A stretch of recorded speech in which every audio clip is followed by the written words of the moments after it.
దేశవ్యాప్తంగా వైద్య విద్యా కోర్సుల్లో ప్రవేశాల కోసం నిర్వహించిన నీట్ యూజీ ఫలితాలు విడుదలయ్యాయి. దేశవ్యాప్తంగా 22,09,318 మంది పరీక్షలు రాయగా 12,36,531 మంది అర్హత సాధించినట్లు నేషనల్ టెస్టింగ్ ఏజెన్సీ తెలిపింది. రాజస్థాన్కు చెందిన Mahesh Kumar all India first rank సాధించాడు. మధ్యప్రదేశ్కు చెందిన ఉత్కర్ష్కు 2వ ర్యాంక్, మహారాష్ట్రకు చెందిన కృషంగ్ జోషికి 3వ ర్యాంక్ వచ్చింది. ఢిల్లీకి చెందిన అవికా అగర్వాల్కు మహిళల విభాగంలో తొలి ర్యాంకు దక్కింది. నీట్ యూజీ ఫలితాల్లో తెలుగు రాష్ట్రాల విద్యార్థులు సత్తా చాటారు. తెలంగాణకు చెందిన కాకర్ల జీవన సాయి కుమార్కు 18వ ర్యాంకు వచ్చింది. ఏపీకి చెందిన దర్బా కార్తిక్ రామ్కు 19వ ర్యాంకు దక్కింది. తెలంగాణకు చెందిన షణ్ముఖ్ నిశాంత్కు 37, మంగారి వరుణ్కు 46, ఎండ్రపాటి షణ్ముఖ్కు 48వ ర్యాంకు వచ్చింది.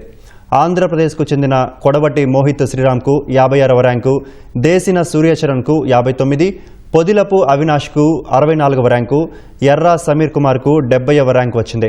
ఏపీకి చెందిన తుమ్మూరి శివ మణిదీప్కు 92వ ర్యాంకు దక్కింది. తెలంగాణకు చెందిన బిదిషా మాఝీ 95వ ర్యాంకు సాధించింది. నీట్లో తెలంగాణ నుంచి 41,584 మంది విద్యార్థులు, ఏపీ నుంచి 36,776 మంది విద్యార్థులు అర్హత సాధించారు.